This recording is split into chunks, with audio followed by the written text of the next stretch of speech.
There's a lot of talk in classrooms today about reading fluency, and that's what I'd like to talk about today.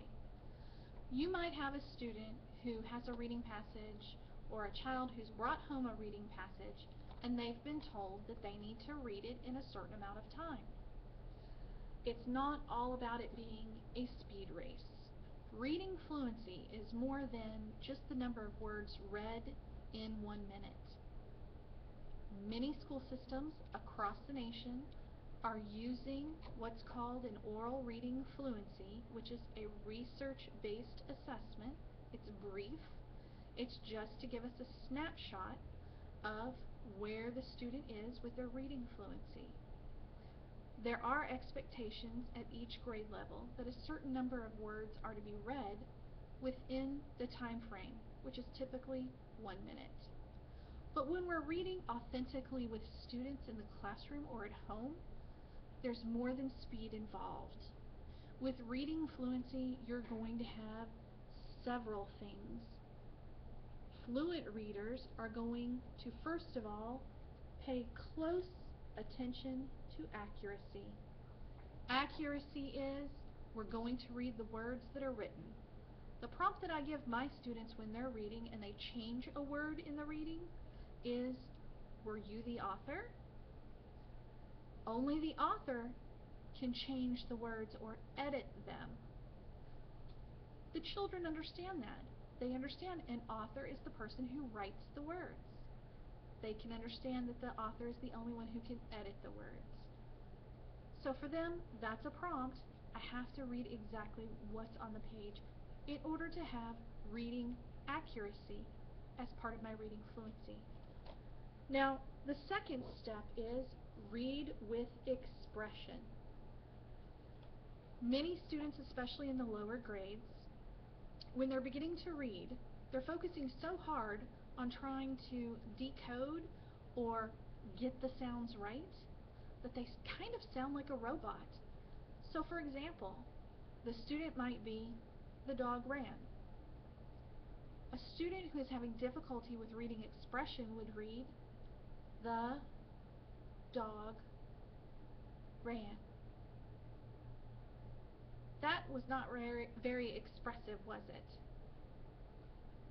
A way to read it with expression is maybe with excitement. The dog ran. It doesn't have to be over the top. It just has to show that the voice is changing somewhat like it would do in a conversation. And that's the prompt I give my students. Did that sound like a conversation you were having with me? We want it to sound like we're just talking back and forth. Make it sound like a conversation, and you will have reading expression. Now, the next part of reading fluently is when you read smoothly, you should also read the punctuation. What I find with my students is they're so focused on trying to read quickly that they just blow past all of the commas, the periods, the question marks, and the exclamation points. It sounds like a giant run-on sentence. The dog ran down the street. The boy went after him. His mom was yelling at him to come back. There's no pauses, no stops, no excitement, no questioning. Part of reading fluency is to read the punctuation. Now, the next part of reading fluency is reading with a natural pace. That's, again, going back to many students who are beginning to learn to read or who are starting to use their reading skills. They might read at a very slow pace. The dog ran. Now this is where we have some speed come into play when we read. This is where we want it to, again, sound like a conversation. We don't want it too slow. We don't want it too fast. My prompt to my students would be, it's like Goldilocks. She wants it just right. So do I when I hear you read. Be like Goldilocks. Have your pace be just right.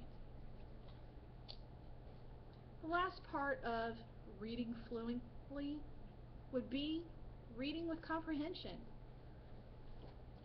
You can read with a fast pace and get all the way through a passage and get through it in an appropriate amount of time with expression, reading the punctuation. But if you don't understand what you read, you're not truly a fluent reader. Students who are reading fluently will be listening to themselves as they read, forming a picture in their head. And that's the prompt I give my students. For you to comprehend what you're reading, make a picture in your head as you read. Think back to that picture when we're asking questions afterwards. What did that look like? What did it sound like? What happened? Play a little movie back in your head. That will all help them be able to comprehend what they've read and answer questions following the reading. All of those pieces together make a fluent reader. So to have a fluent reader, we want to have accuracy, expression, punctuation, pace, and comprehension.